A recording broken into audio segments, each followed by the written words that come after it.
How are you? It's Bill Stage. Welcome to Behind the Business. I am with Mark Luna from Sound Foundation Woodworking Academy. How are you, Mark? I'm great, thanks. How are you today? I'm doing really good. So you guys have a really interesting business up there in Davenport. Tell us a little bit about what you guys do. Kind of multiple things. The biggest key we do is basically have classes and bring people in to learn things they'd like to learn, Mm-hmm. from basic things to from basically we call them like cutting boards and that kind of thing, all the way up to the higher skilled things like hand joinery and beyond. So we have students that come in with no experience and some that come in with a lot of experience. Yeah. So it really runs the gamut from super beginner to everybody who knows what they're doing, right? Yeah, originally we didn't plan on going that route. We planned on having just big, expensive classes with big, nationally known instructors. And I went to a craft show locally, and I really heard from people they really wanted to learn some basic stuff. They Yeah. didn't have tools, or there's nobody to teach them and nobody to help them. And we did that, and we also did the big classes too. I always loved doing that. I haven't done a whole lot of woodworking in my life. Back in high school shop, it was one of my favorite things to do. And part of the reason why I don't do a lot of woodworking is because the equipment is so expensive. What do you guys offer up there as far as classes go and machines to work on? Well, we have the machines to work on as well. We do rent the space out for people who don't have the need for them. Examples, most call it jointer, which makes things flat. Most people have like a 6-inch piece.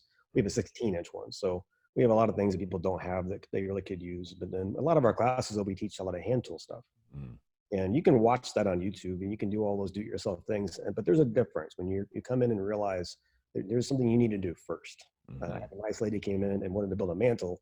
She watched somebody on YouTube build it. And she thought, I could do this. Yeah. And she was like, oh, no. So she came into us and she's like, can you teach me? I was like, sure. So we did that. So, and she went home and she made her own mantle, 10 foot long. Wow. So that's really great. So you can, like, literally, if I have an idea on what I want to do, you'll help me customize that piece? That wasn't the plan, but that kind of worked out that way. We've done a couple Yeah. things for a couple people that way. So, but Okay. the biggest thing, our biggest class right now we do is like the hand tools, Mhm. like hand cut dovetails, we call them. Yeah.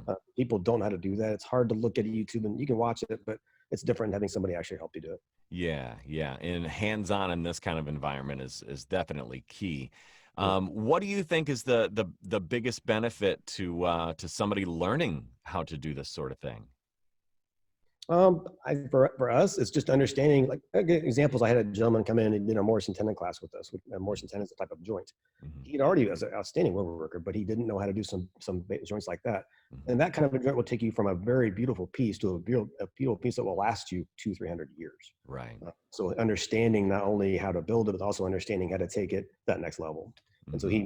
he left that class, and a month later he built a side table that would literally last him and his family for decades. Wow.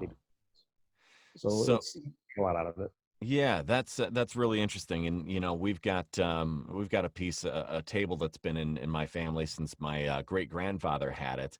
And that's always a scary thing to try to undertake, doing the upkeep on that.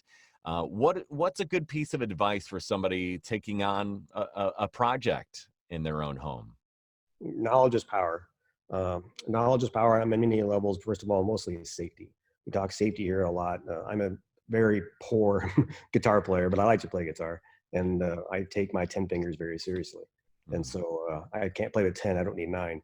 And so we've had a lot of success here in terms of safety. We've had no accidents. Nobody got hurt. Maybe a band-aid on occasion, but you can watch things, but typically when you watch things on YouTube or any other kind of a thing, they don't talk about safety as much as they maybe could or should. They kind of expect and so forth. Here we can do that.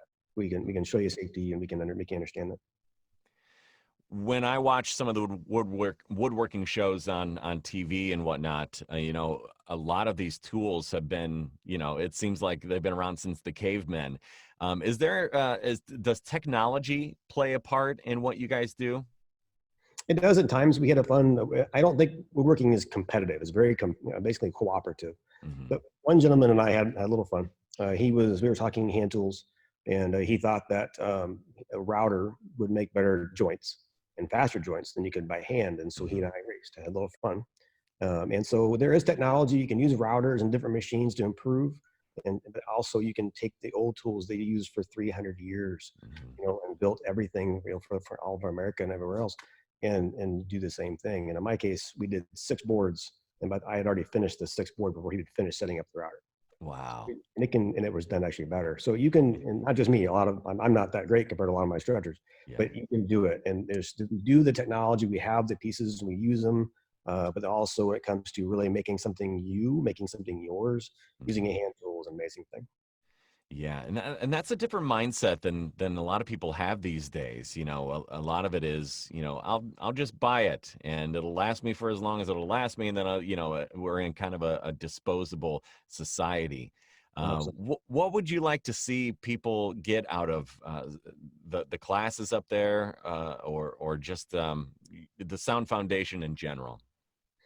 Just again to learn and to share. I mean, I think it was a lot of fun for us and instructors to have somebody come in and do like I'll say like a serving tray, or somebody came. This one 8-year-old boy came in and did a live edge walnut bench. So he's 8 years old. He's just turned 8 that day, Yeah, and his dad gave him this class. And he comes in just hand tools only, built his own bench, and just the pride on this kid's face was yeah, phenomenal. He was just so happy to have done that. So the people can come here and make things, build things, and show their creativity, but then also be able to share that with others that, hey, I did this. I didn't buy it. I did right. this. I really love that. What do you think is the earliest age, or the right age to start a youngster getting into woodworking? I think all ages, I mean, pretty much from 2 on in terms of creativity and building, but the 7 to 8 years of age is pretty much, they can start using some tools, but minimally. This young man, he used actually a handsaw, and he cut the entire board, which is actually really impressive. Then he used a hand plane to flatten it, Mm, a very hard tool to use. And so that's probably at the minimum age. mhm. But beyond that, it's more about the creative part of it than the actual building part. Yeah. Is there a certain tool that you can't imagine doing day to day without? I have this little 6-inch Starrett ruler that I use like for everything. When I first, Really? yeah, my first thing of building was a guitar, and I used it to build the entire piece. It was always in my pocket. It's actually right here. It was actually literally always in my pocket. It's just things just scratched up. But I use Yeah. it to set machines up. I use it to verify my measurements. I use it to verify everything that I do every day. Wow. That's great. Is there any sort of daily routines that you do in the morning before you go to the shop that you absolutely have to get done, that get you in the mindset? I'm not particularly a creative person. I think with the other side of my brain most of the time, which makes me good for making classes, but not good for creating like woodworking. Yeah. So my creative time is in the morning.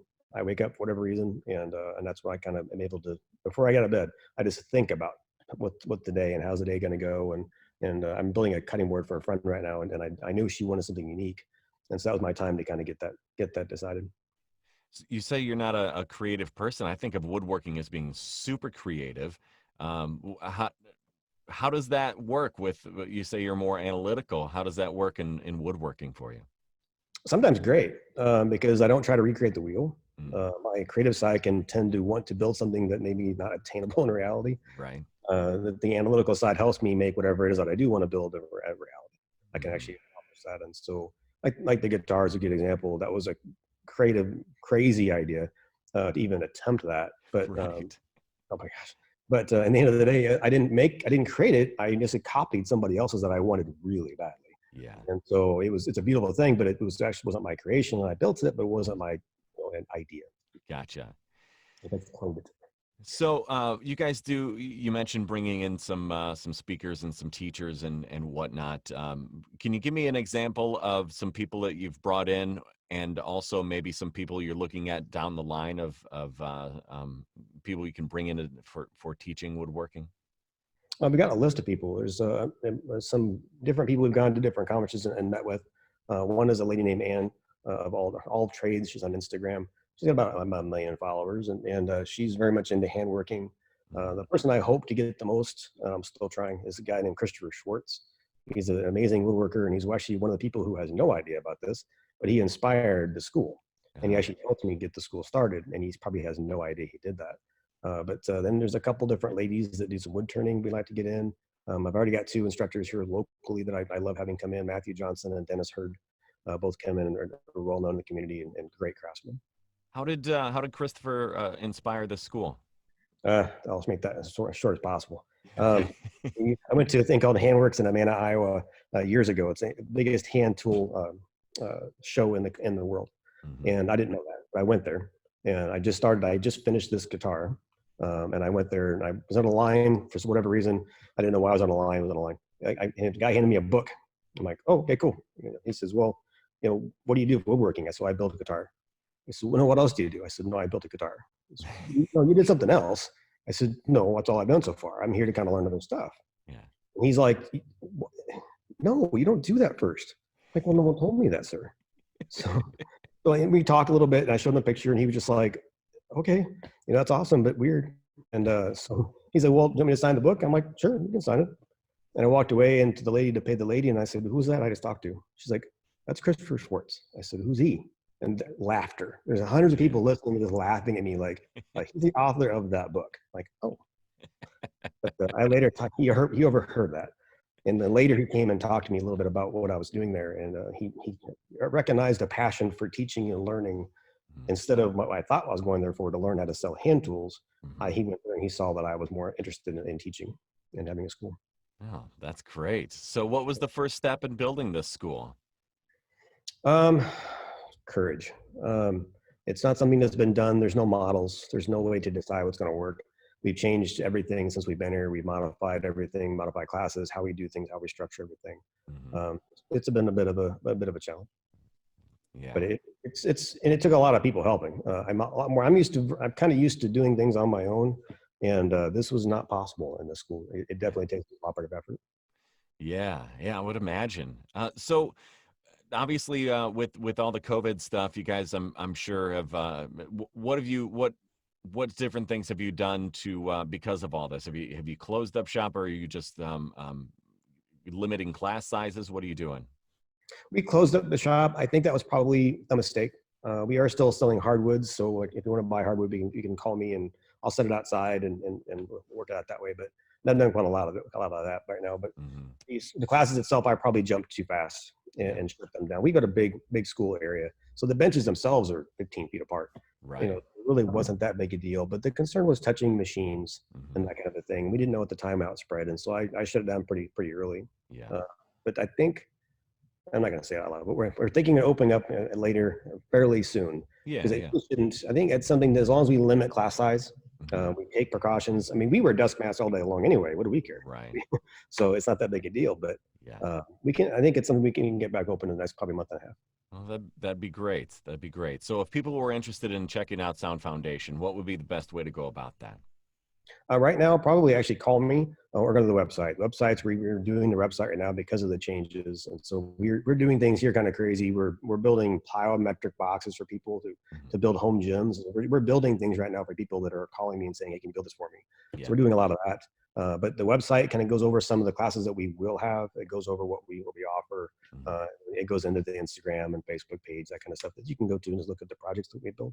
Yeah, and I was just on there checking out a project that I don't know if we can mention it out loud, but it looked like a really cool thing was going to happen. Prom from Hell got shut down, so any motion in that front? No, we still have our beer pong table. We basically made a beer pong table for the prom. So unfortunately it got canceled, so we didn't Yeah. get to give it away. But we'll do something with it. Right now it's sitting. Now we changed it from a big tall table to made it into a coffee table.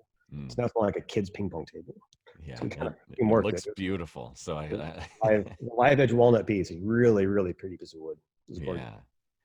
All right. Well, Mark, thank you so much. Is there anything else you'd like to get out there for the people of the Quad Cities to know?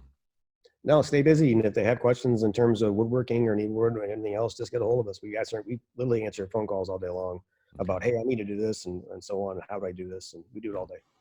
That's great. Sound Foundation in Davenport. Mark, Luna, thank you so much for spending some time with me today. Thanks, Bill. I appreciate it. Good to see you.